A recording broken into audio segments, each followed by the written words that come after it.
Speaking of stepping away from things, you stepped away from the I pod. mean, Uh, this is episode 151. I mean, we've both been off for like 6 months. Neither of us have potted. This is great. Back in the it's game, been baby.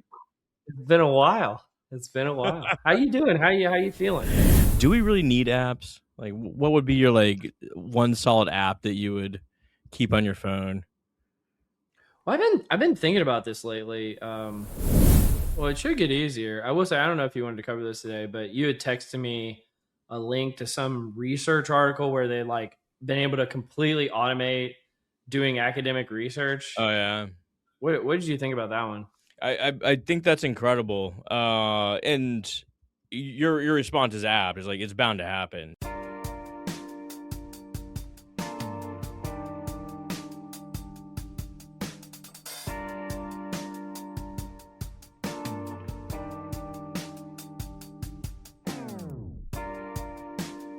Welcome to Directionally Correct, a people analytics podcast with your host, Cole Napper.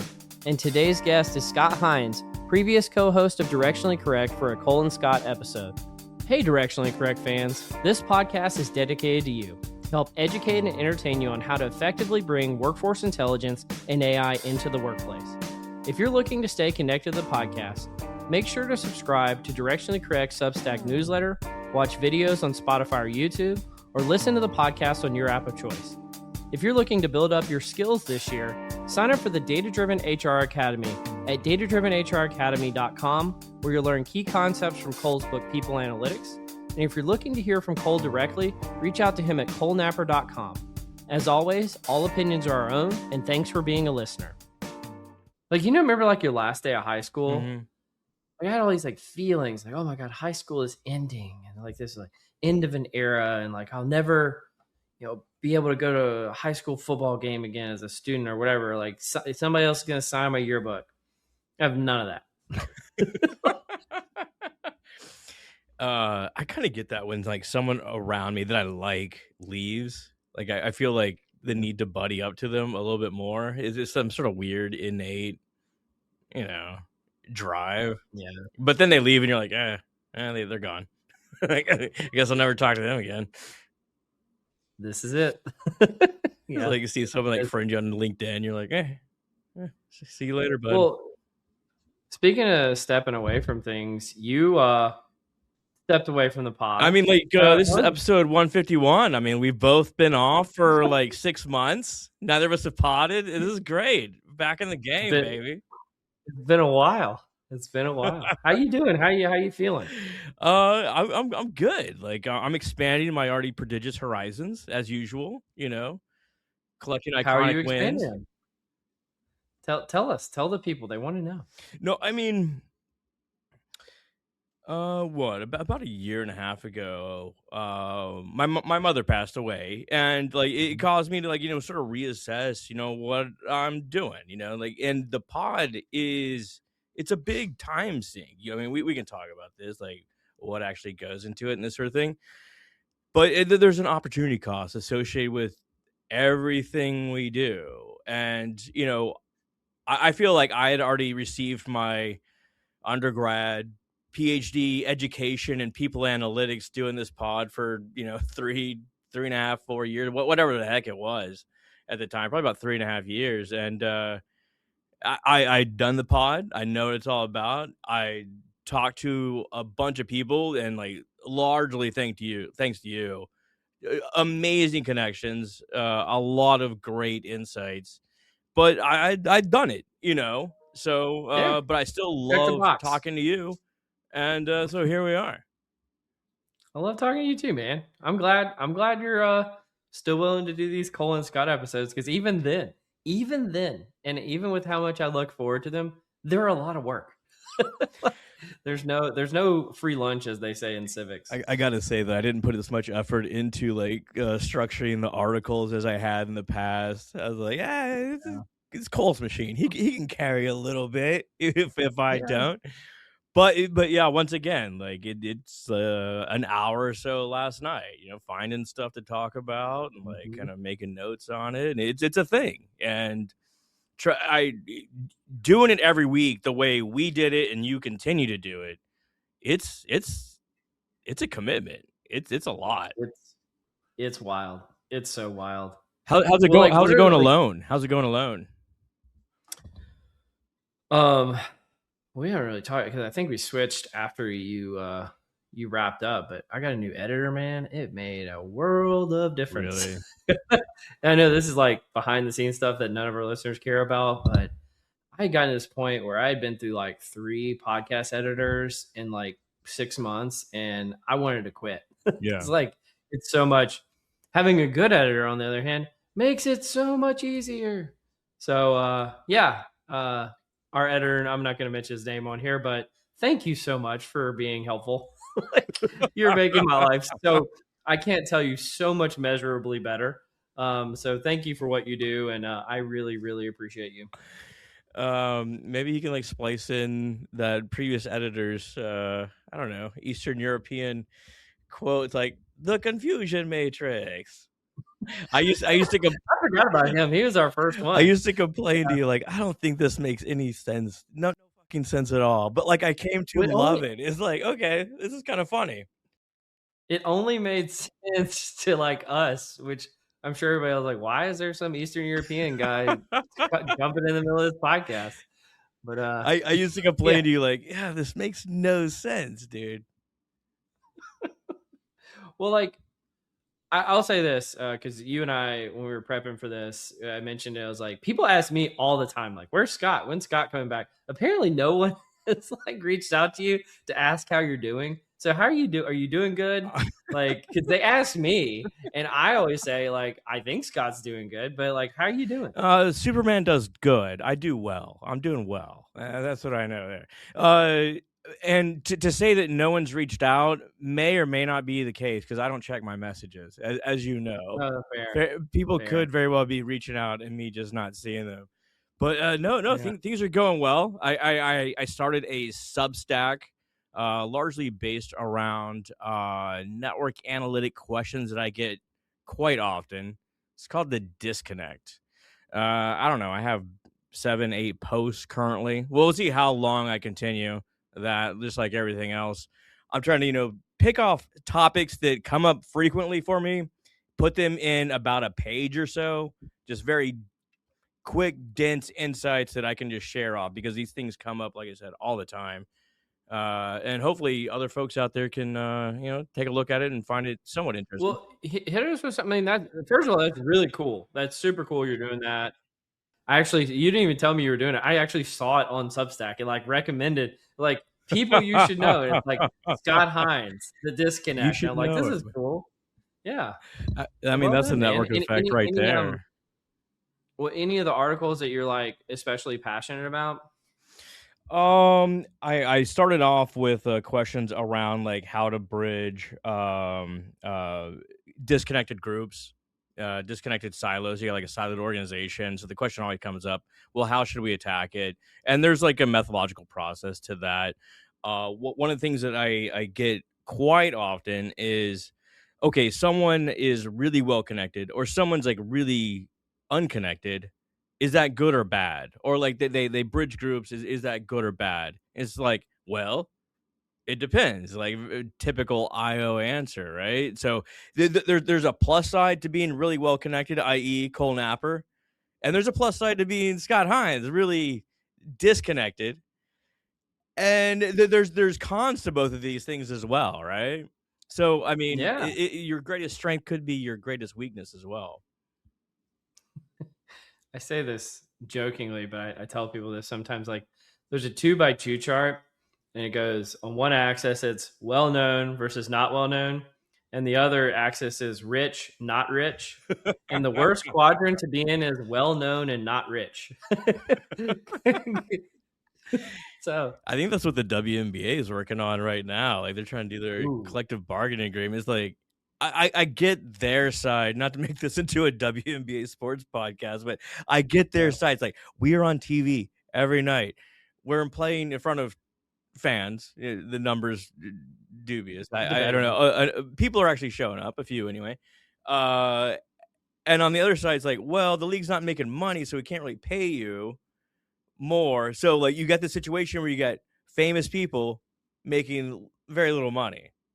They're in the wrong quadrant. Yeah, It's a terrible quadrant to be in. Yeah. I mean, it's just like my failed rap album. Dude, that didn't go well at all. What was it about? People analytics. You want to talk about it? I don't know. It wasn't a seller. Substack never recommended your rap album. Man, I gotta get on them. Talk it up. Yeah.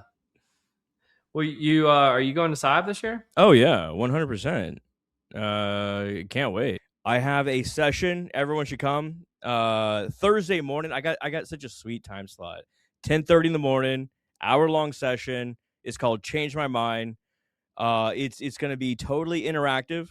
So people are going to get up on stage and say like some sort of like crazy statement, like leadership is dead, and then have about 4 minutes to defend that position, present facts in that case, and then we're going to vote beforehand. How many people agree with that?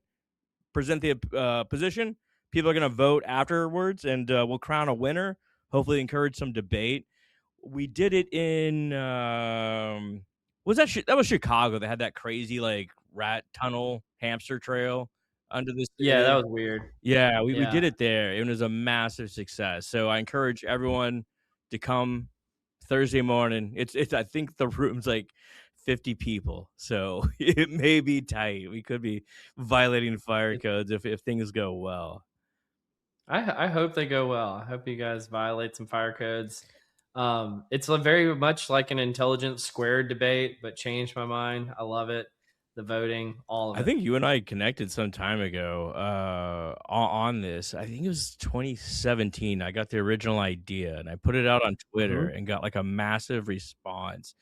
But at the time, it was called Change My Mind, IO Psych is Dead, which I don't know, with AI, that's a different topic. I think you might dust it off in 2027. Who knows? Deep PsyOp, I believe, killed it. Like they gave me a rejection, but no rationale why it was rejected back then.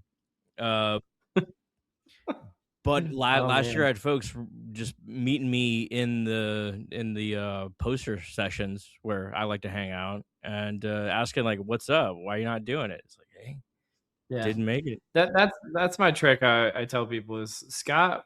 He's not going to reply to your LinkedIn messages. You can find him in the poster session room, though. And I will talk to you. I will talk to you about anything. Yeah.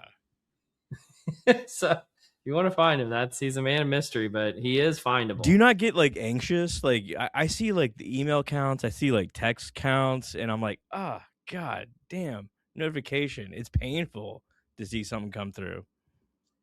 I don't know. I'm pretty sophisticated with notifications and spam and stuff. So my life, if something gets through to me, it's meant to get to me. Yeah. Right.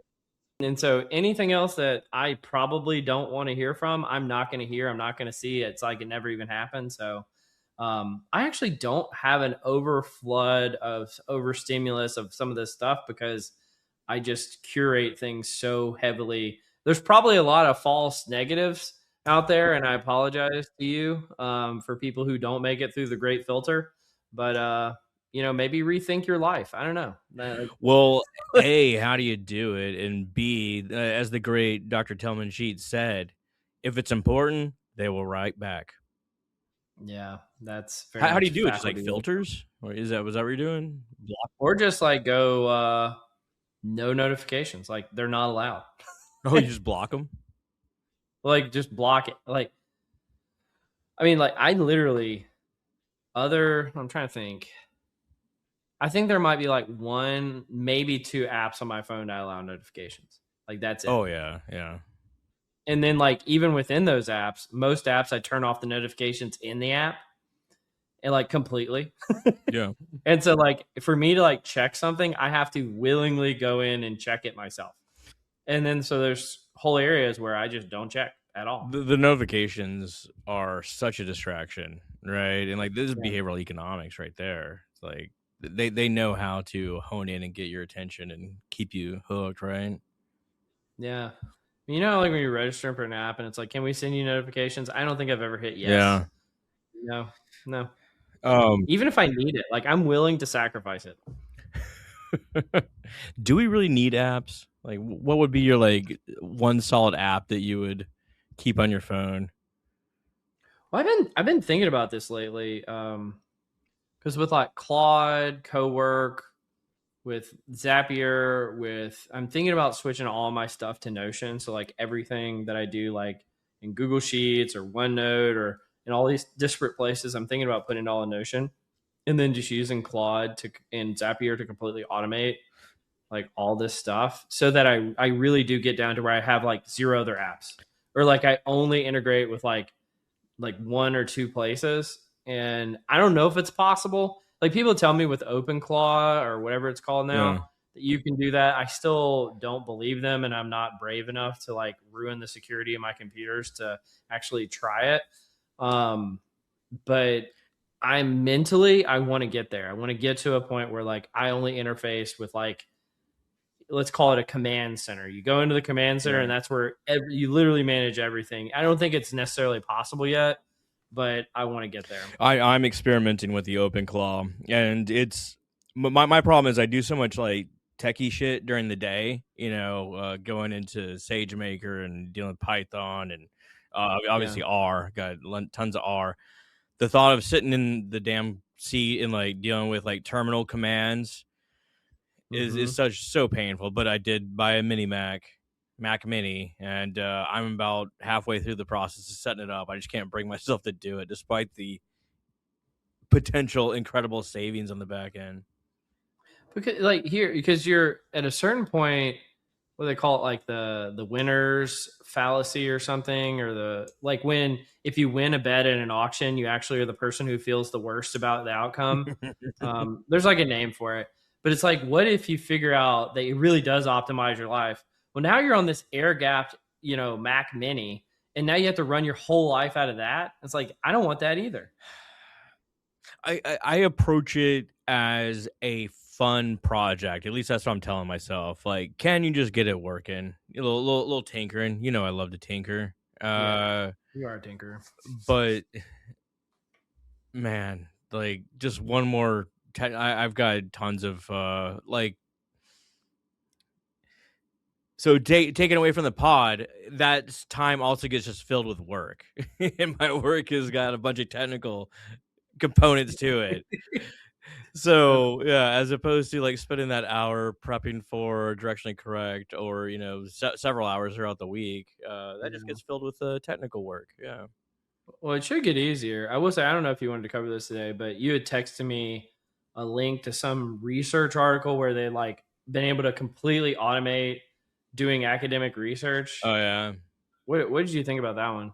I think that's incredible. And your response is apt. Is like it's bound to happen. So this I don't have the link anymore.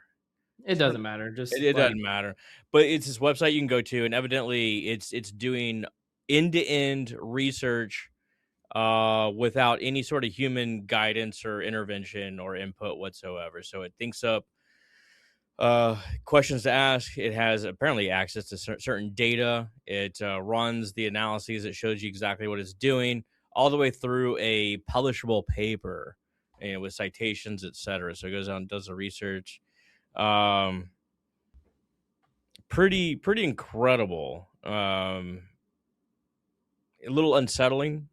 yeah. Uh, Well, you were telling me like, remember we recorded with Joy Oliver? oh yeah, Yeah. I mean, that was wild. That wasn't that long ago. Like, I love Joy. She's amazing. that But was like October 2022. yeah. So I Yeah. guess not quite 4 years ago. Man, I guess it is a long time ago. That was the But episode that Chat GBT came out, the 3.5 or 3.0. I can't remember at the time. yeah, it was whatever it like sprung onto the scene.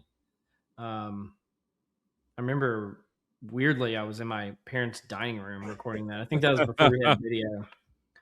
So it is wild how far we've come.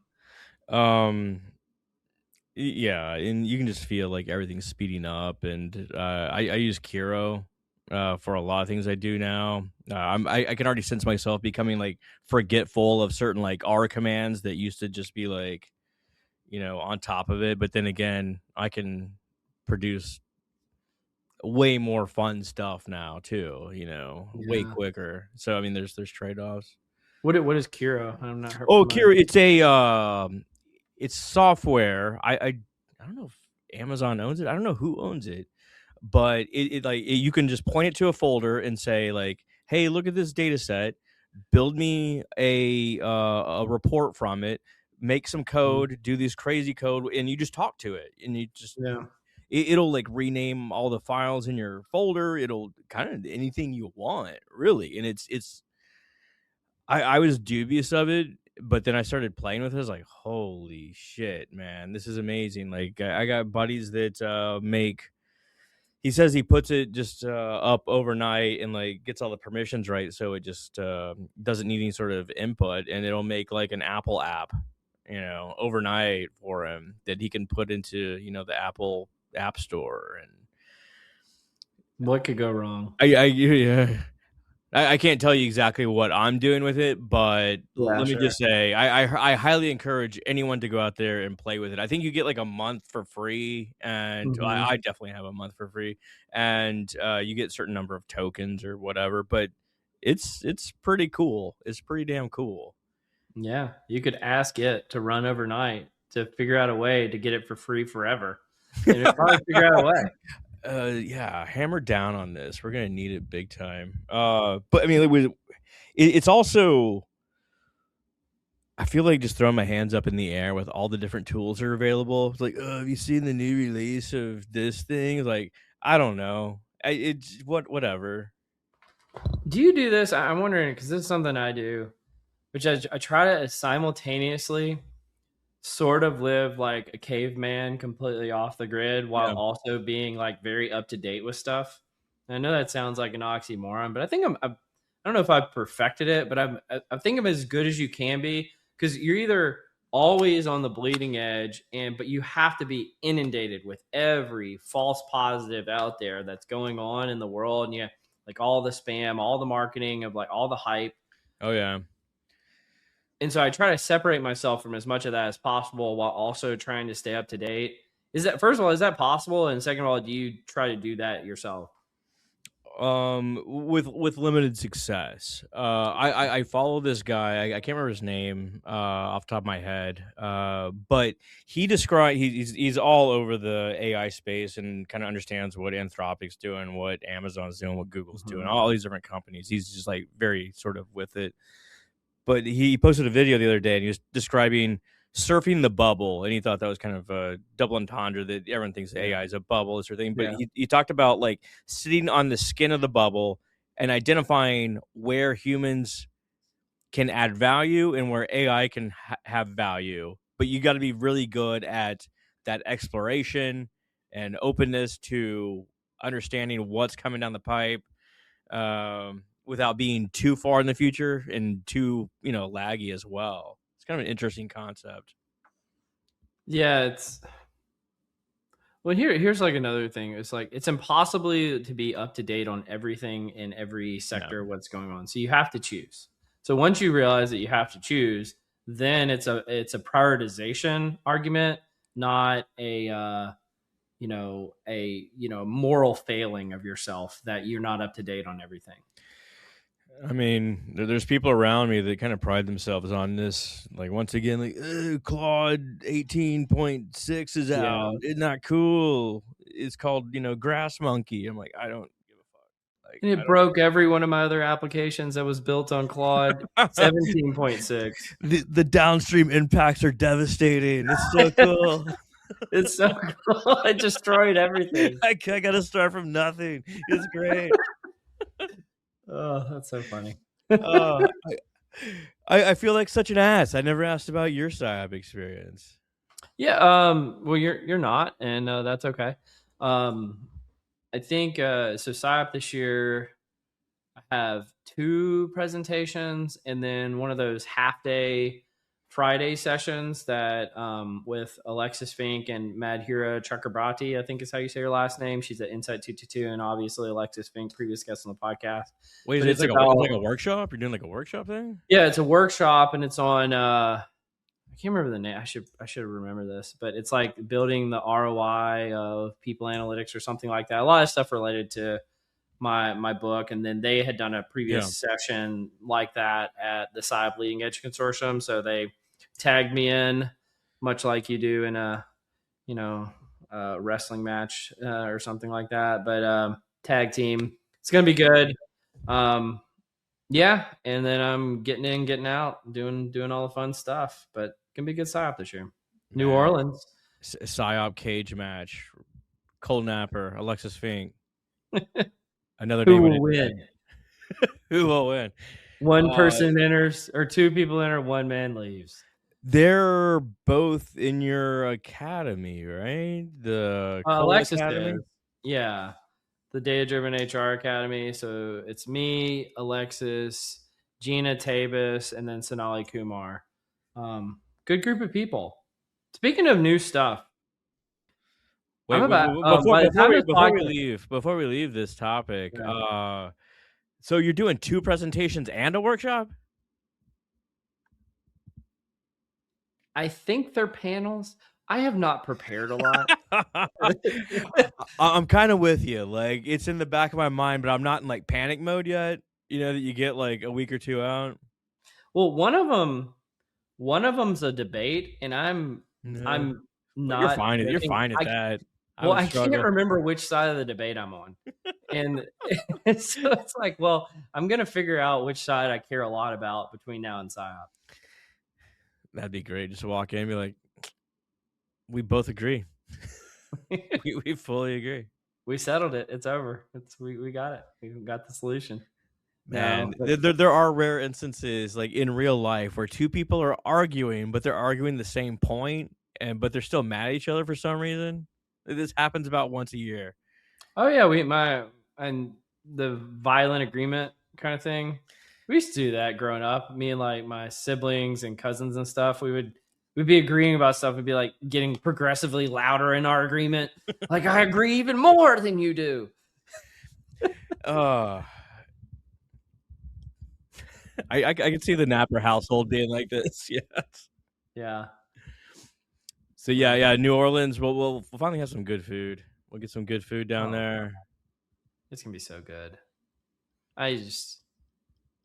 My mental space is in New Orleans a lot of times, for sure. New Orleans. So I think I get in on Tuesday, and I think I'm leaving Sunday, staying for like quite a while. That's a long time in New Orleans. It feels like a.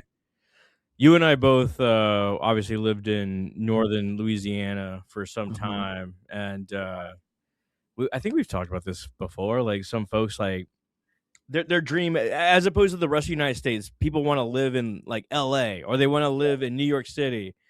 People in Louisiana, teens, young adults want to live in New Orleans. Right? It's just a cool city, but it's not that livable, man. It's pretty rough. It's a hard place to live. You gotta want to live there. You definitely gotta want to live there, yeah. And people do, and it is culturally, it's like a different country. It just is. It's probably the only place in the United States that's like going to a foreign country. All that the French Quarter, like you walk through it and you're like, why does it all look Spanish? Right? It's like all Spanish architecture, but it's like because it all burned down and they rebuilt it in the Spanish style, but kept the name. Yeah, well, it's incredible history. I took Louisiana history as a student. I imagine you did as a wee Todd, and Louisiana was originally colonized by the Spanish, and it actually changed hands multiple times. I think the Spanish had like 2 or 3 times, and then they always say it's the French heritage that comes in because they had all the Acadians that moved down to South Louisiana from Canada. That's why the term Cajun exists, is like a slang way of saying Acadian. Wow, that is the French influence, but a lot of New Orleans was actually built by the Spanish, and that's why it looks like more like Barcelona than like Paris. Well, yeah, but everyone knows that. But everyone knows that. No, I kid. Yeah, everyone took Louisiana history class, so yeah. No, that's really fun. I never really thought about that. Like, because of course in like junior high, I had to take Texas history. But Yeah. of course, you took Louisiana history. Not that like you Well, took Texas history, but except in Texas, they just call it history because, the way it is, yeah, the the way way it it is, was. the way it should be. Yeah, that's More on Texas. that later. I got a little Texas history for you in the Oh, nerdery. okay, fascinating. Well, you stepped on my announcement here a second ago, I apologize. I wanted to like make sure we rounded up, but but please, yeah, much to please. your chagrin, I wouldn't tell you where I'm going, but I'll tell you where I'm going now. Um, so I am moving to another company called HR Bench, and Wow, this is where like we play more. applause and stuff. Yeah, but we could probably get the editor to add in an Yeah, applause yeah. line. Yeah, the crowd goes wild. We need a drum roll leading up to this too. Yeah. I haven't started yet, so I can't say exactly what I'll be doing. But, Oh, interesting. yeah, but I'll be going there. By the time this episode comes out, that information should be public knowledge, so I wanted to share it here. You're sworn to secrecy because 'cause I'm trying to take some time off and not have everybody bug me in between. But, Well, once yeah, again, no man. notifications. No one's gonna bug me. Yeah, fair enough. So, yeah, it's big news. I'm really excited, and they're actually gonna be kind of a perma sponsor of the podcast too, which is gonna be nice. That So is so cool. Are they gonna have a PSYOP presence? I guess I don't. you. I mean, I'll be there. Yeah, there you go. I don't know. I will figure that out.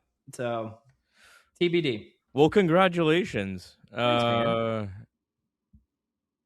I usually don't talk about employers that much on the podcast, but since they're sponsoring, I'm like, hey, might as Hey, well. let's do it, man. Let's do it. So exciting times. If you're not familiar with them, you will become familiar with them because I'm getting back in the startup space. I always had kind of that little startup bug in me, and we're going to be doing some cool stuff. So be on the lookout. More to come on that as time progresses. Do you surely you know a little bit about HR Bench? What do they do in general? Like what sort of services they offer? Yeah, I think, and again, I'm still haven't started yet, so still a learning curve going on Yeah. here. But I would say, um, insofar as like companies that have less than 10,000 employees, it is going to take over that market for people analytics, workforce planning, employee listening, all the good things, AI natively integrated Yeah. into all of that, and it's going to be really cool. It's going to be going to kind of like a down market solution again, which is fun and exciting and fast innovation cycles. I'm pretty pumped. It's going to be awesome. I was having a conversation with another IO recently, and that sort of market may be the prime space for IOs in the future. Sort of like Mhm. smaller companies Yep. that don't have a big built out data infrastructure, but still need employee insights, employee talent, this sort of stuff. Other tech companies, a lot of AI, heavy AI utilization. It's going to be difficult for a while to figure out where or how employees contribute in certain ways. Uh, Well, but think about it. Here's like a fun thought experiment to run. Yeah, If all the AI people are true or right, and they're actually gonna, a lot of positions are gonna be heavily automated over the amount of time. So all big companies are going to become like mid-sized companies, and all mid-sized companies are going to become small companies, and all small companies are going to become like startups, right? And so I look at that and I say, okay, there's going to be a huge compression of these companies. What market do you want to play in? You want to play in the market where there's going to be a long tail, a long future there, and I think that space is going to be really exciting as we move forward. hmm plus in a small company, and I've worked at a couple. It's you can do a lot, right? There's a lots of green space for you to play in, and like you can make big advancements. I think you would talk to her. Well, I won't pin you to the wall, but like a company like Pepsi, you got a bunch of IOs already working there that have already done so many of the cool big rocks that are out there. Now it's like a bunch of optimization and trying to squeeze out some smaller, more narrow insights, albeit important. I actually have a old Pepsi colleague, that very well known person. I'm trying to get to come on the podcast soon to talk about some cool stuff from back in the day. So I'm actually hoping that works out. But it does. Your question or your statement brings up an interesting point, which is like, those teams that had like 50 or 100 IO Yeah. psychologists, or the 300 person people analytics team of yesteryear.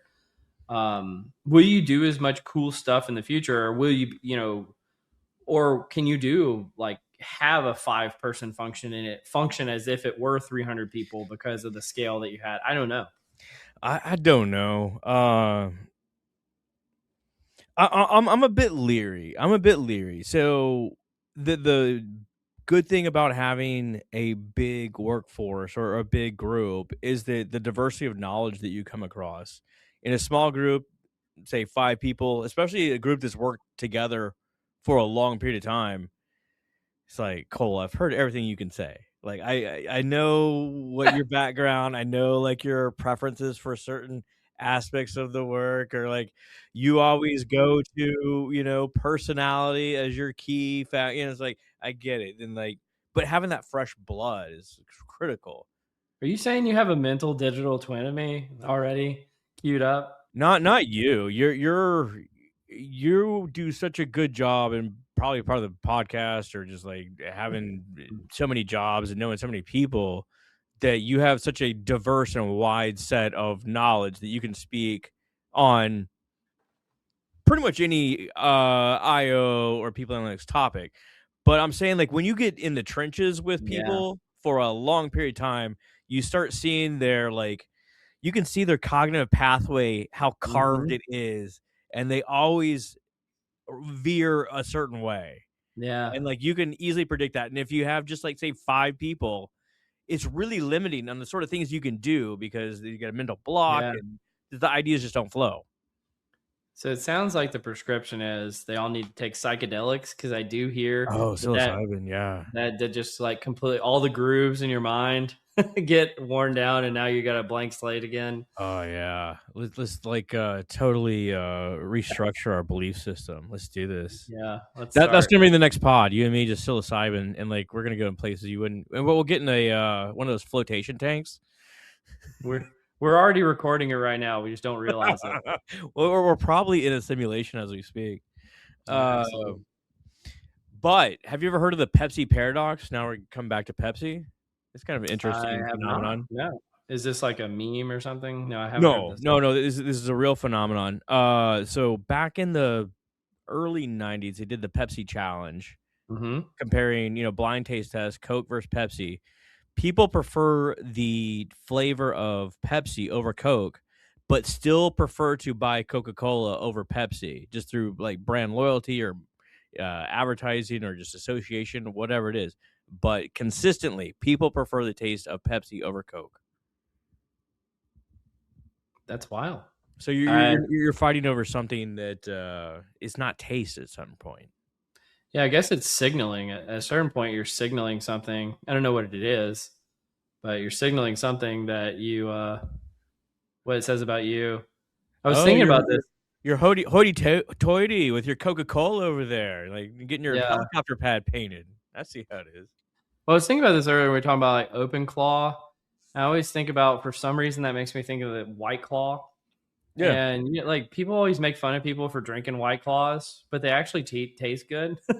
And so it's kind of like maybe White Claw is suffering from the same thing that Pepsi is suffering from. That it actually tastes better, but nobody wants to drink it because you don't want to seem like you're a loser. I don't know. Ain't no laws when you got the claws. That's what I know. I guess so. I don't know, Well, I man. mean, we get this in Seattle and like definitely in Portland, where you go to the bar and like I'm a Miller Lite guy. It's my longtime adversary, or pardon me, a confidant. Yeah. Miller Lite. If you order that, they're like, "Oh no, you want the goat milk IPA? That's where it's at." And you're Oof, like, I don't want that, dude. I the don't want goat that. milk sounds terrible. No. You want devil's. That's a good one. And you're like, no, you don't even like it. You look at your face. You hate this. Yeah, you want the dog hair IPA. It's like, ugh. Yeah, You right. need dog hair in this.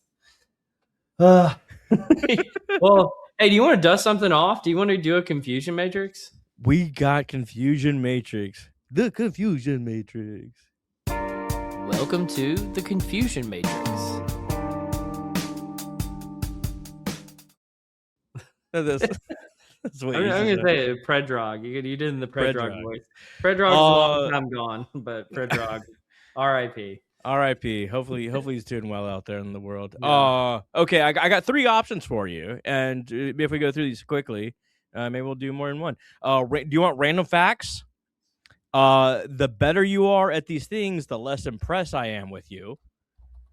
Or what have you done? Random facts, less I feel impressive. like the second one sounds funniest to Okay. me. So let's try that one. Okay, this is slightly stolen, but also I kind of think it's really funny. So these are things that the better you are at it, the less I'm impressed with you. And the first one's pickleball. The better you are at pickleball, the less you're like, no one needs to dominate pickleball. What are you doing? That is actually, it's funny you say that. I immediately, when you said that, I thought road cycling. And a while back, this is like 2 years ago, I had dogged on road cycling on the podcast, and I had a surprising amount of blowback from road cyclists. The road cyclists are, they go hard. Yeah. They are in it. But I'm doubling down, man. The road cyclists, they're the worst. Oh man, we get it. You're healthy. Like, come on. I've never played pickleball, which is probably surprising because I've been adjacent to it many, many times. So I don't have strong feelings on it, but I could see why if somebody's like super into pickleball, that would be off-putting. Our company gave us pickleball sets for swag one day, and like they're still like kind of strewn about the office. There is a pickleball court literally like 200 feet from my condo, but it's been taken over by homeless people. It is Seattle. It is what it is. Okay. The second thing that if you're really good at, I'm not impressed with you, is really good at fantasy football. Like, I don't care about your team. If you're the best fantasy football player ever. Well, I think there's a curvilinear effect there. There's a Goldilocks zone of, if you don't follow football at all. Actually, there might be a multimodal distribution. I'm gonna nerd it up here. If you don't follow football at all, you might actually do fine. But like, just go random effects. Yeah, just random, and you'll probably do better than most like other people. But like the second you get into like a little bit, you're probably extremely biased. You do the worst. Yeah. And then as your knowledge goes up in football, you probably get to this kind of like peak of where you're going to do well. Then there's like this point in which you probably start employing like true like data science and AI to optimizing your fantasy football team. And like that's actually probably as good as you're going to get. Then at a certain point, you should probably just become a data scientist rather than a fantasy football player, and you're more likely to be successful at life. I know some people like this, that they are way obsessed with fantasy football. It's like, if you just turn that knob a little bit, you could make $200,000 a year. Yep. If you just they try to apply it to like sports betting and like justify it, like oh yeah, I win 52% of the time and therefore I beat the house. And it's like, yeah, so how much did you make? Like $40,000. Like, great, cool. Come back to me when you like have a real job. One interesting thing about sports betting is like there are arbitrage instances out there where, say, one book will say, okay, this team is negative 220 and this team is positive 120. Yeah. There's a difference there, and that's just like an odds ratio, right? Of course, you got the vig of the sports, but you could, in theory, bet. I'm sure you could make a function for it, but like $4,000 on one team, $3,500 on the other team. One's guaranteed to win, and that difference is going to pay off in a positive way. Well, that's the whole reason the vig exists, is because they make their money on what do you call it, volume? Yeah. Just trying to even the bet out. But yeah, there are times where there's asymmetries that you can take advantage of, but even then the house is making money. Here's another one, buddy. Okay, the better you are at cornhole, the less impressed I am with you. Or washers, if you want to go deep. I don't know if I've ever come across somebody that was like bragging about their like epic levels of cornhole skills. I don't know if I know this person. You never seen people like roll up with their own like cornhole pads or little Well, yeah, I've basketball? been to a tailgate, yes, but like they're usually very quickly put to shame by their lack of cornhole skills. So I guess it's kind of like pool, but for some reason pool feels cooler if you're a good pool player. I think it's like we've talked about like the Lindy effect. I think pool has just existed for longer, therefore it's cooler. Yeah, or it's Yeah, just associated with drinking at a certain point, right? Like you're in a pool hall, you're yeah. drinking, It's the you're same thing. gambling. Like like White Claw and pickleball are newer, so they seem lamer. But tennis has been around a long time, and so it's cooler. I'll skip so we have a little bit of time to talk articles. Okay, the better you are at Excel, up to a point, but once you cross that point, it's like okay, you're out of your mind, man. Like you've invested way too much in Excel. You need to go into something deeper. Yeah, like the VBA and writing crazy formulas across all these like multiple sheets and multiple Yeah. places. I mean, even then, even in Excel world, you might as well just move up to like Power BI, right? Like, and you're even staying, platform neutral at that point. Jesus Christ. I used to work with a guy that would take all of the data and like edit it in Excel and then stick it into R or, Python. And I tried to convince him I could not. I was like, if you ever make a mistake here, we can never recreate it. Like, we'll never be able to know what it is, where it is. He's like, oh, yeah. It's like, no, yeah. It's like, no, you need to stop doing that. No, see that you are completely missing the point on this, Scott. That is genius level deception, right? Okay. Because now you're just covering your tracks. You can never be second guessed, right? No one can check your work. You're blameless. There's actually an article that relates to this. I didn't mean to actually bring it up, but data annotation with large language models, lessons from large empirical evaluations. Essentially, it found that there's a very low correlation between what human labeling data is very expensive, time consuming sort of task, but they found that the correlation between what humans put as a label and what LLMs put as a label is very low. But the LLMs were better at it. They had more accurate sort of labeling overall. I gotta say I'm disappointed in you. Did you jump the gun and pre-nerdery me without No, nerd? I'm still continuing the confusion matrix. I'm just I like feel giving you a like little. you pre-nerderied me. I could sense your ears wanted some facts, so I like oh they're hungry. Well, why don't we let's get we're doing nerdery. You want to do Welcome to the nerd. nerdery? Let's do Let's some go, nerdery. baby. Let's go. All right. Welcome to the nerdery. So continue with what you were saying about this article. Now that we pre-nerderied out. I told you everything I know about that. Like, I skimmed it real hard. But yes. Okay. So like data labeling, it's going to be a necessary thing for LLMs to understand things. That was another key point from the article that the relabeling by the LLMs caused the conclusions to be changed on the back end of a lot of this research. They got like 30,000 research studies and relabeled it, something like that. Well, so I think what the point of this is, which is something that I did talk about a little bit in my book, and I think it's probably under discussed because I haven't really heard anybody discussing it other than this article you just mentioned, which is like the processes by which you're managing your metadata for what you're doing, and the things like labeling and definitions can vastly impact the output and the efficacy of how you're using these LLMs. And as far as I can tell, like not very many people are talking about it. And so I'm glad you brought that up. Yeah, absolutely. We'll just Okay. move on. Okay, moving on. Do you want me to hit you with two quick ones on cognitive ability? Yeah, I love me some cog. Well, I know you love some cogs. I waited for you. I waited for you, Scott. Life is too short not to work on solving cool problems with interesting people, and recruiting allows us to do both. I'm Brando, host of the Rebel TA podcast, a show where we share stories with people and talent leaders who are on a mission to empower the candidate-employer relationship in the future of work.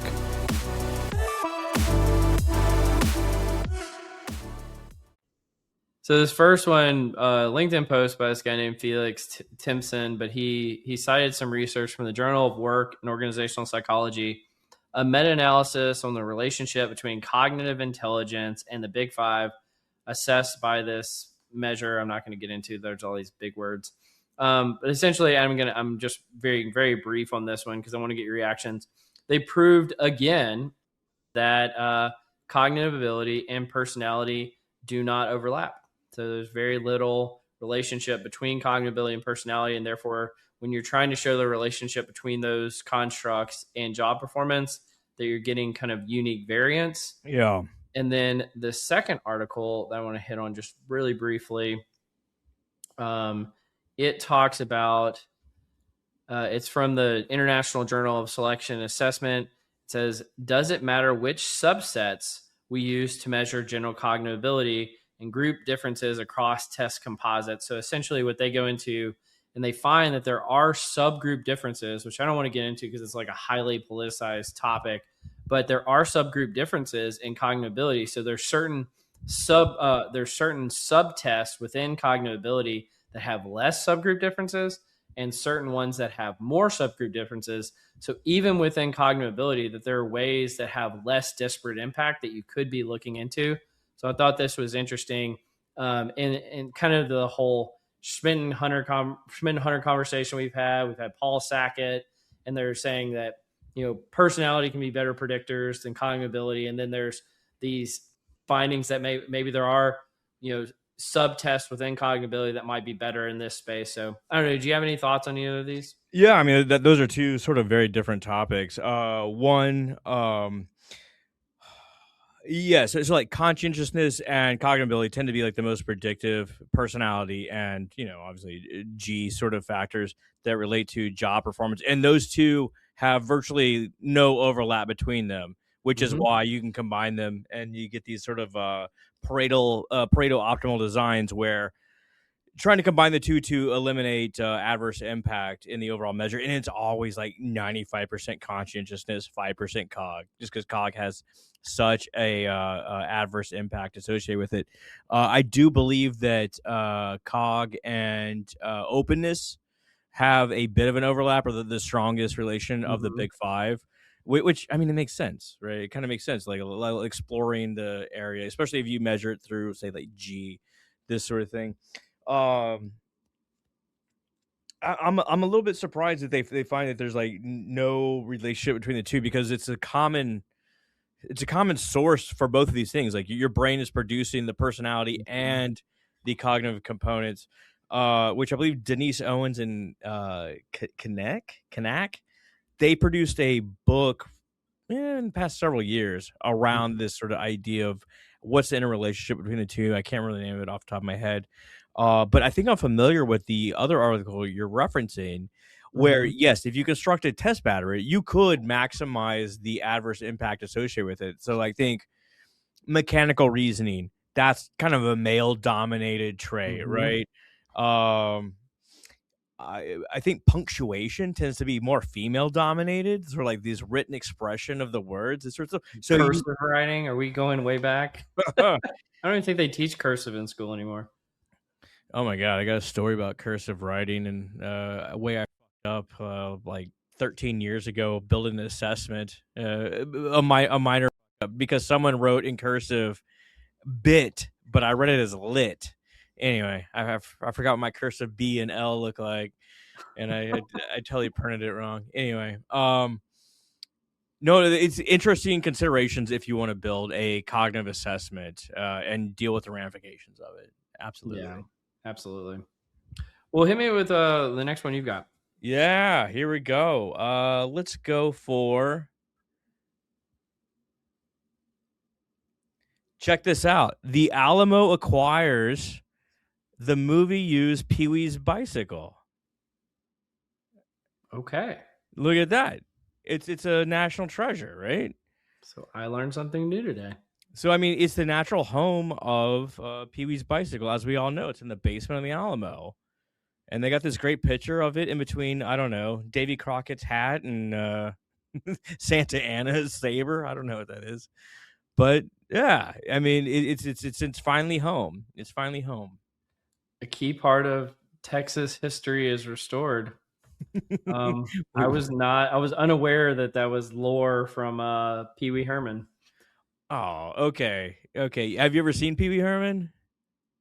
Yeah, when I was a child, a long time ago. Oh God, that's what everyone knows. That Pee Wee. That's the whole reason he went to the Alamo, went to San Antonio, because the psychic told him that his bicycle was in the Alamo. I'll be honest, I'm just glad I remember that the name Pee Wee Herman exists, because it was so long ago I came across that. I feel old now. This is awful. It's the worst part of my day. Worst part of Scott's day. Okay, hit me. All right, I got you another quick one. It's actually probably not even worth discussing. I just think it's funny. Okay. Journal of Personality and Social Psychology, Attitudes and Social Cognition has an article called Politically Extreme Individuals Exhibit Similar Neural Processing Despite Ideological Differences. So basically, the horseshoe effect is real. Whether you're extremely on one side or extremely on the other side, you're equally dumb. All right.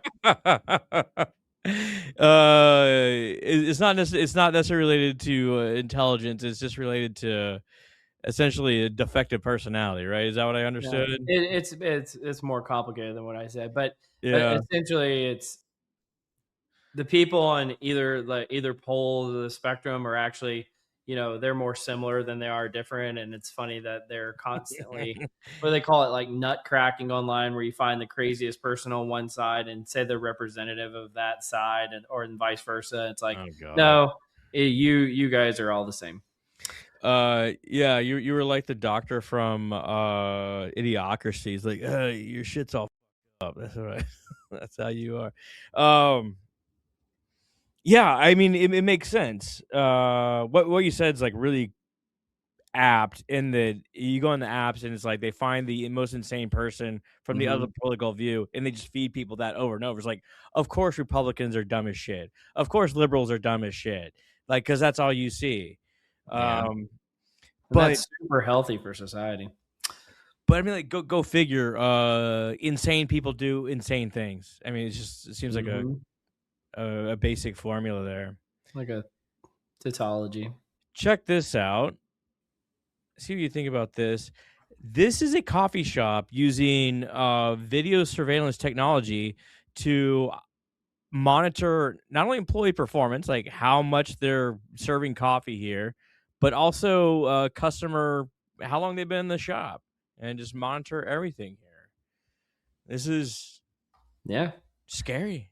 On my Substack, in December, I published an article called "The Camera," and it was essentially an allegory of sorts about this type of situation where companies are bringing in cameras to monitor everything employees do and catalog it and tag it, and so this is soft totalitarianism. Yeah, cool. On one hand, it has a lot of uses, right? It's like, okay, immediate performance feedback sort of stuff we've been like preaching from IO from a long time. On the other hand, it's Big Brother, and you went and peed for 18 minutes. That's a long time to pee. Yeah, that's the future we're walking right into. Great stuff. I'm just so. Why does no one just like say, hey, we ever think about like pumping the brakes on this maybe? New from HR Bench. Video performance. That is not what's happening. All right. Well, here, I got a more happy one for you. It's called Happy Today, Richer Tomorrow. Okay. And so this is based on some research. They researched correlations between a bunch of different things, but they found this interesting correlation between life satisfaction and earnings. But it was the way that the study worked. They found that you actually can control for the time period. So the happier somebody is earlier in life, the more they make it later in life. right? So you would think it's like the more money they make, the happier they become. I don't know if they tested that or not. But what they did find is just happier people tend to make more money later in life. Which I thought that was very interesting. That is really interesting. I wonder what that is. Is that like finding your passion? Is that just being easy to get along with? Is Yeah. that field of dreams? If you build it, they will come. Sort of stuff. Yeah. There's something. There's definitely something to optimism. People Mhm. that have negative thought processes, it's sort of like hamstrung wisdom, but it's like, well, if you don't give up, you might win, but if you give up, you're definitely gonna lose. That sort of shit, Yeah. right? Or like you miss 100% of the shots you don't take. Well, I Mhm. want to give credit where credit is due. Ludic Stellick, previous guest on the podcast, put together that LinkedIn post, and it was based on some research by Deneve and Fred Oswald, also previous guest of the podcast. So it's actually a much more complicated study than that, but I just want to harp on that one point about being happy today means richer tomorrow. I love that. So be happy. It's Cole's words of wisdom to live by. It's Pee Wee Herman's bike, returning to the Alamo makes you happy. You'll be richer tomorrow. All the things are related. Well, who's not happy is bosses with Gen Z grads who are being fired just months after being hired.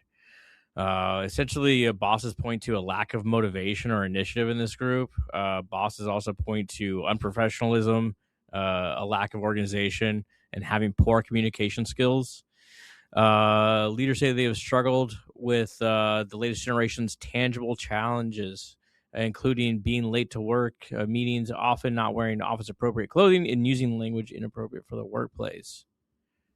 I feel like I could dust off an article from 2005 about millennials that says the exact same thing. This feels different, though. Talking to different professors who get to see kids come through, I do think there's something to deal with, like having to go to high school during the pandemic. Yeah. This feels Or different college. or college. There's something qualitatively different that's, and not to mention having just digital media poured on your brain Yeah. from the age of 6 on. It's gotta mess with you, and I think it's being expressed in communication skills, social skills, Yeah. ability to I show mean, up. you had introduced it to me because I don't stay up to date on a lot of stuff, but it was a while back. You talked about the Gen Z stare. The Gen Z is real. And it's a real thing. It's Like real. I can think of a few people who are like, yeah, that's it. And I don't think there was a millennial stare, when millennials were coming out of college or high school. And I don't know what that is or what caused it, but it's a thing and it's off-putting. I'll say that.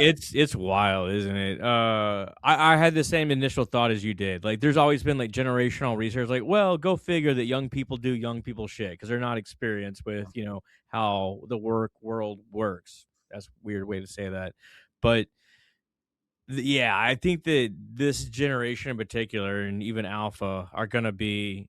It's gonna be challenging because they were thrown into a really tough situation. But what's interesting about it is as a society, I think we keep prolonging socialization, right? So Yeah. it's like what kids used to learn in their like elementary school gets pushed off to junior high. What you used to get learned in junior high got pushed off to college or high school, and so on and so forth. And eventually, what's getting pushed off is like all the life skills that you used to learn through the entirety of your education are now being pushed into socialization needs to happen in the office, Mm-hmm. right? And at a certain point, you just have to say, "Hey, you've got to become socialized." Like, or as a society, we just all like go into our little caves and never talk to one another, which I think some people would actually prefer, which is weird. But I Well, don't I know. mean, if you could just like stare at a screen all day, which a lot of people do, or just play your video games and Yeah. watch the time bleed past. ETS along the same lines. I know you're trying to get to another article. ETS had shown that we're seeing for the first time ever a dip in intelligence. Right? Oh, really? Maybe that's due to streaming media, maybe social media, or just a lack of cognitive power or teaching in that pandemic time frame. But yeah, well, we're starting to see a dip. A lot Oh, of you folks mean aren't qualified to go to college, can't it read. wasn't the vaccines? Oh, sorry. There could be an interaction effect. I don't know. Could be interaction. Yeah. All right, let me hit you with the last one I got. This apparently was, I mean, I'm not in academia, so I don't experience this, but there was some kind of virality to this one where this researcher published an article. It's called "Academia is Just a Job," and I think this came out as like a commentary in like Nature or something like that. Okay. And to her credit, it's only a page long, which never happens in academia in the first place. But she talks about how, historically, people have always called like academia, it's like a calling. It's like this little utopian society that's like an offshoot of the normal world, when in reality, it's just a job. And a lot of the pressures that are on academia now are creating stress, just like jobs. And in some ways, like academia is like even more stressful than, other jobs. And that we need to, quit treating it like it's this utopian place when really it's just like a place where, you have to go get publish or perish, and, the open science and the replication crisis and all this stuff that's going on here. And so I thought this was an interesting one. I don't know if you have any thoughts about it. That's a really interesting article on a lot of fronts. Like, one, it's a page long, which tells me that Kudos. Well, kudos, but also I've been in this situation. It's like I could write 60 pages, or I could write one, and if it gets the same impact, I'll go with the one pager. Probably, you could argue it probably has more impact when it's a page than 60 pages. Well, people actually read it. But talking to the people that are in academia and a variety of different schools, they describe it as almost hand-to-hand intellectual combat. You get a bunch of smart people that maybe not cut out for other sort of parts of society. They find their way into academia, study this topic very deeply, but then you get all this infighting around departmental issues and like all this stuff you get in a normal sort of corporate environment, but like intensified for some reason in this community. And funny? They get paid so much less. They get paid so little for that too, which is crazy. No, you just remind me of something. I texted you. I don't have it saved here, but I had sent you this article a while back where it showed intelligence levels actually go down when you get a PhD versus like a master's or undergraduate degrees. And it's because to get a PhD, which is like the ticket into academia, it's actually less of a test in intelligence, more of a test of persistence and like, what are you willing to deal with to get through this? And I remember you thought that was quite interesting. Yeah, that was interesting. If I remember correctly, it was the correlation between the genetic correlation between intelligence and career attainment, academic achievement rather. And yeah, the higher you go, specifically PhD, it starts seeing a dip. So yeah, to your point, it's not about, as they say, like PhD piled higher and deeper. Piled higher and deeper. I think there's a whole comic about that. But dude, it's been fantastic having you back on the podcast. You gonna do it again? You want to keep doing these? Yeah. We'll let the listeners decide. Let them decide. We'll give them the gladiator finger where they give us the thumbs up or the thumbs down. Bring out the lions. Bring them out. All right. Well, dude, awesome having you back on here. Where can people find you if they want to be in touch? Contact Cole, and Cole will send me a message. All right, now if it makes it through the great filter. So good to see you, bud. Yeah, good to see you too. Well, you've been listening to Directionally Correct, a People Analytics podcast with your host Cole Napper and your previous co-host Scott Hines. Today's guest. Thanks for joining me, Scott. Later.